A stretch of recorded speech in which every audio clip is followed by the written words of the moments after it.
I was raised by outlaws. Not by choice, by fate. I learned to live among dust, horses, and gunfire, where every day meant survival and mercy was a rumor. One day I met Ravenna, the leader's daughter. She was different. She showed me the world didn't end at the edge of our campfire. With her, I found what it meant to have a sister, even without blood. But the past never stays buried. It returns, in faces, in names, in eyes. And one day, I saw him. A young man with eyes that stopped my breath. Eyes I somehow remembered from another life. His name was Thomas, my brother. And now, I don't know which side I belong to. Raised among outlaws, I found family in their ranks, but my blood runs with my brother. And my heart still belongs to the world I once called home. By the time I turned 23, the desert no longer frightened me. It had carved me, hardened me, and written its dust into my very blood.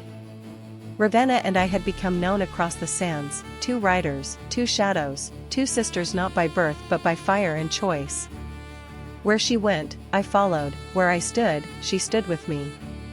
Together, we were a storm no man dared underestimate. Life in the camp had changed as we grew into women. Men watched us differently now. Their glances lingered, and more than once I caught whispers when I passed. Some of the bandits sought my hand, proud warriors offering themselves with promises of gold and power. But I was never quick to answer. I laughed softly and told them I would only wed the one who could bring me the greatest of gifts, a horse whose coat blazed gold under the sun and shone silver in the moonlight. Some laughed at my words, others scowled, calling me proud. Yet none had brought me such a creature, and so I remained free. Ravenna was not like me. Where I was reserved, she was fire. She welcomed her admirers boldly, teased them, toyed with them. She let them believe they might win her heart and sometimes even gave away a kiss. But no matter how many thought they had conquered her, none ever did. She wore her freedom like armor, unashamed of her games yet always untouchable. Many called her reckless, but I knew it was pride, her refusal to belong to anyone but herself. That morning, we rode side by side through a canyon, our horses kicking up plumes of dust. My pale hair streamed behind me, my blue eyes scanning the ridges, every scent sharp. Beside me, Ravenna's black hair whipped in the wind, her dark eyes burning with defiance. She laughed as she urged her horse faster, always the reckless one, always the flame to my calm starlight. Our mission was simple: ride south to deliver a message, one that only trusted riders could carry. We thought it would be routine, another task completed before nightfall.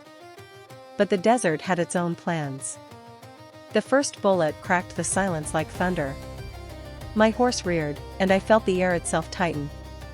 Riders poured in from both sides of the canyon, a sheriff's patrol. Their rifles gleamed in the sun, their badges flashing. Ravenna cursed under her breath, her hand darting to her revolver.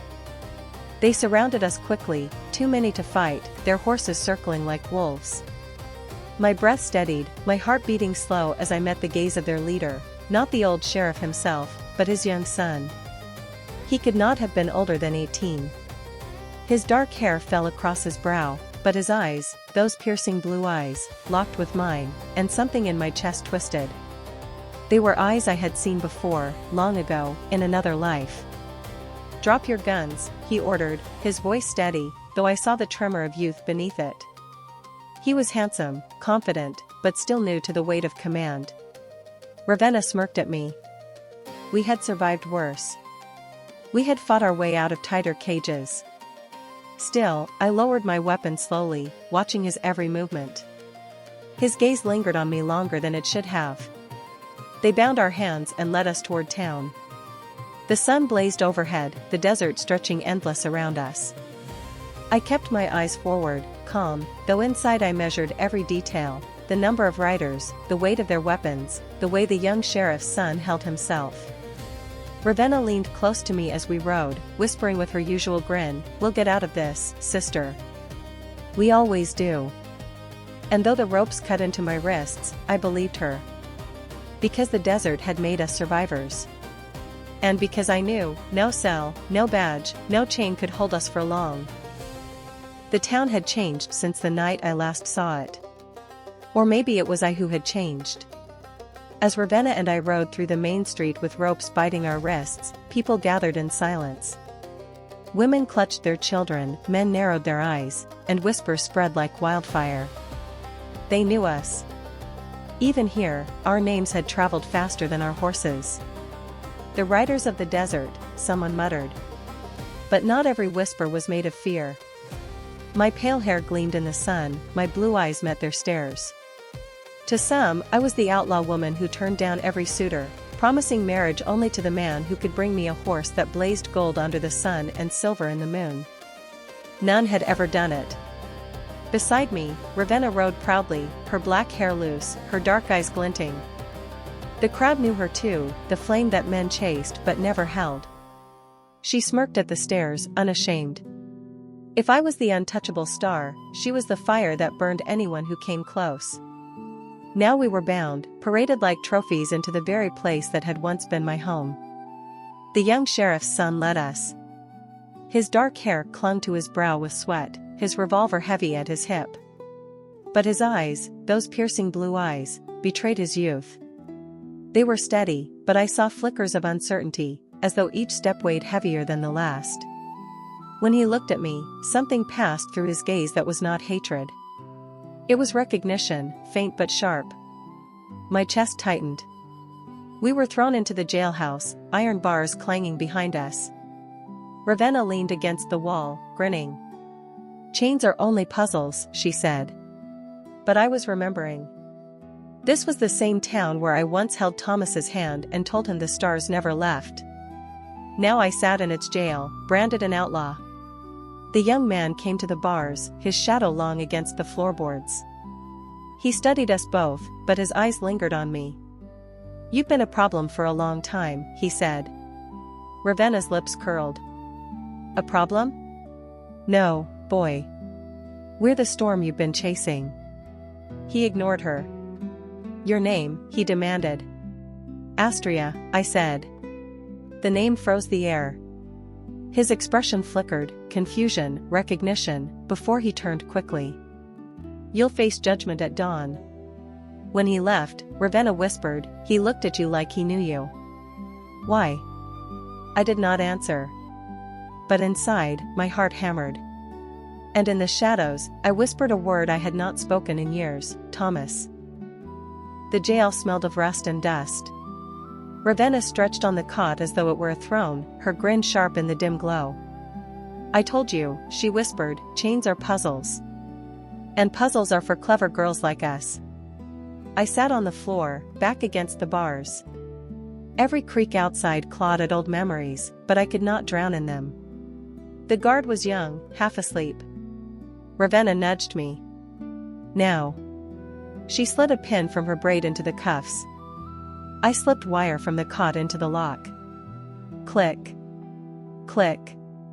Chains fell, door ajar. We moved like shadows. Ravenna's black hair blended with night, my pale hair caught the lamplight, but our steps were silent. A shout tore the silence. Boots thundered, alarm spreading fast. We sprinted through the streets, dust rising. Ravenna laughed even as we fled. Still faster than them, Star Girl. But one rider broke away. The sheriff's son. I didn't know yet it was Thomas, but something in his pursuit, in the fire of his blue eyes when he raised his revolver, struck me to the core. We scrambled through the canyon, moonlight silvering the rocks. Ravenna fired back, reckless. He answered, steady. One bullet grazed my cheek, hot sting, blood sliding. Only a graze. Then Ravenna cried out, hit in the shoulder. She staggered, nearly falling, and I caught her, shouting, "Stay with me." She gritted her teeth, still laughing weakly. "Don't you dare leave me, Astria." I never would. I pulled her horse alongside mine, shielding her as the rider closed in. His face was clear now, dark hair, blue eyes bright as stars I once whispered about. Young, familiar, yet aiming at me. I raised my weapon. The desert held its breath. This was no longer a chase. It was the beginning of something neither of us yet understood. The canyon walls swallowed the echoes of gunfire until only our breaths remained, ragged, sharp, desperate. Ravenna clung weakly to her saddle, blood seeping from her shoulder, her dark eyes blazing through the pain. I rode close, my cheek stinging from the graze, my revolver steady in my hand. And ahead of us, closing in, was him. The young sheriff's son urged his horse forward, determination etched across his face. His dark hair clung to his brow with sweat, and in the moonlight his blue eyes burned bright. Too bright. They struck me with a force that left my chest hollow. He raised his revolver, his voice breaking through the night. For my sister, he spat, as though each word were a vow. For the one they stole from me. My breath caught. The barrel of his gun leveled at my chest, and for an instant I thought this would be the end, until his words split through me deeper than any bullet. His sister. Stop. I cried, lowering my weapon a fraction. You don't understand. He fired. The shot screamed past my face, cutting a line of fire across my skin. The pain was sharp, a hot sting along my cheek, but no deeper. I did not fall. I met his eyes through the haze of dust, the blood warm against my skin, and in that moment the world stilled. Thomas, I whispered. His hand trembled. His revolver hung in the air. Confusion shattered the fire in his gaze. What did you say? Thomas, I repeated, louder now, my voice cracking. Your name is Thomas. And mine is Astria. The gun slipped lower. He stared at me, disbelief flooding his young face. The blue of his eyes, my brother's eyes, widened as if the stars themselves had fallen into him. No, he breathed. It can't be. You're dead. You're gone. You. I lived, I cut him off, voice raw. I lived, because they took me. Because I had no choice. And I fought, and I survived, and I never forgot you. Ravenna stirred in her saddle, groaning, her fingers twitching toward her weapon. She was still ready to fight, to kill the boy who had wounded her. But Thomas's revolver was already falling to his side, his chest heaving. He shook his head slowly, as though trying to wake from a dream. Astria, he whispered again. My name in his mouth felt like a prayer, a memory reclaimed from the ashes. I wanted to reach for him. To throw myself into his arms, to believe the years of dust and blood could be undone. But I couldn't. Not with Ravenna bleeding beside me. Not with the world still ready to crush us. The canyon seemed to hold its breath. The outlaw and the sheriff's son. The brother and the sister, torn apart by fate, meeting again with guns in their hands. And nothing, not blood, not law, not desert, would ever be the same. I turned my head toward Ravenna. Her skin was pale, her lips tight with pain, but her eyes were sharp. Home, she spat. After all this time? After what they made of you? You think she'll abandon me to crawl back to your sheriff's house like some lost lamb? Thomas's jaw tightened. She doesn't belong to outlaws. She belongs where her heart is, Ravenna snapped. And there it was, the truth tearing me apart. Blood called me to Thomas, to the family I had been stolen from. But loyalty bound me to Ravenna, the sister I had chosen in the fire, the one who had kept me alive when the stars were not enough. I looked between them, my voice breaking. I can't leave her. Ravenna saved me when no one else did. She is my sister too. Thomas's face twisted with grief. And I am your brother. We've bled, we've lost, we've buried our mother. Father still breathes, and he needs you. I need you. Don't tell me she is more than the family you were born to. I stepped closer, pressing my hand to his chest. His heart beat as fast as mine. You're my blood. But she's my life. Without her, I wouldn't be standing here. The canyon seemed to echo my words. Ravenna groaned softly, leaning into me, and I held her upright. My cheek burned, my heart tore, but my voice was steady. I will not choose between you. I will find a way to keep both. Thomas stared at me, pain and doubt swirling in his blue eyes. At last, he nodded faintly, though his jaw was clenched. Then we need to hide her.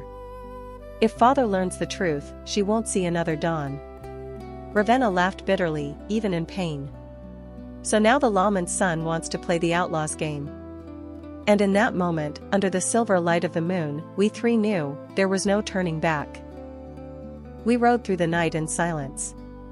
Ravenna leaned heavily against me, her shoulder bound in cloth, her strength fading with every step of her horse. Thomas rode close, revolver drawn, eyes scanning the ridges as though the desert itself might betray us. When the first lanterns of town flickered, he spoke low. "She cannot be seen. If father or his men find her, they'll hang her by sunrise." "I know," I whispered. Fear and fury tangled in my chest. To the town, Ravenna was no sister, only an outlaw. We slipped in like thieves. Thomas led us through alleys, his jaw tight. He brought us to a narrow house near the square, shadowed and quiet. "This was mother's," he said softly. "She kept remedies here. No one comes anymore." I laid Ravenna on the cot, her black hair spilling across the pillow. She hissed in pain, eyes still burning. "So this is it? The Star Girl and her lawman brother saving the outlaw? You think this ends well?" Thomas crouched beside her. "I don't care how it ends. I won't let you die." His hands trembled as he cleaned the wound, but his touch was steady. For a moment, it seemed he had always known her. "I can't stay," I said. "The bandits will notice. If she vanishes, her father will burn half the desert. I must make them believe she's still on her mission." Ravenna gripped my hand. Her strength was weak, but her eyes fierce. "Don't leave me with him. You'll be safe," I promised. "He is my brother." Thomas met my gaze. "Go. I'll keep her alive." I slipped into the night, stars bright above. My heart pulled in two directions, to the camp where suspicion brewed, and to the house where my brother tended the girl who had saved me. Before I rode out, I glanced once at the window. Thomas bent over Ravenna, speaking softly as he pressed fresh cloth to her shoulder. She glared at him still, but her eyes held something new, not only fury, but curiosity. For now, she was hidden. And for now, she was safe. The desert was colder than I remembered as I rode back toward the camp. The stars watched in silence, bright and endless, and I whispered to them as I always had, "Let them believe. Give me time." When the fires of the bandits' camp came into view, my chest tightened. Every step of my horse was heavier than the last. They would already be asking questions. Ravenna was their leader's daughter, her absence could not go unnoticed for long. I dismounted, dust clinging to my torn dress, and walked into the circle of firelight. Men looked up, their faces grim. The leader himself, Ravenna's father, sat near the largest fire, his scarred hands wrapped around a mug of whiskey. His black eyes narrowed when he saw me. "Where is my daughter?" His voice was iron. I bowed my head just enough to mask the fear in my chest. "She rides still," I said, letting my voice stay calm, steady. "We were ambushed by lawmen. She led them away, into the ridges. She told me to return and say this, she will finish what she started." A murmur spread through the men. Some nodded, believing. Others narrowed their eyes with suspicion. Ravenna's father rose slowly, his shadow stretching long across the fire. "And yet you are here, breathing, while she is not. Why?" The moment was a blade at my throat. I steadied my breath, let my eyes harden. "Because she ordered it. She knew one of us had to return, to keep the camp strong." I obeyed. He studied me for a long moment. The fire popped, smoke curling upward. Finally, he spat into the dirt. "My daughter is reckless, but cunning. If she lives, she'll return. If she does not, the desert will tell us soon enough." The men returned to their drink and cards, but I could feel suspicion still crawling in their eyes.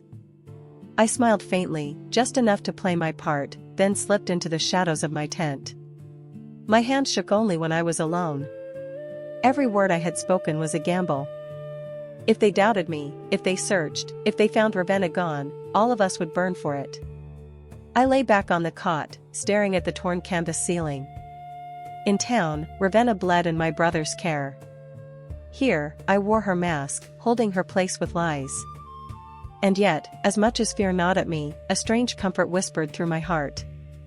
For the first time, the two halves of my life, blood and fire, brother and sister, law and outlaw, were bound by one secret.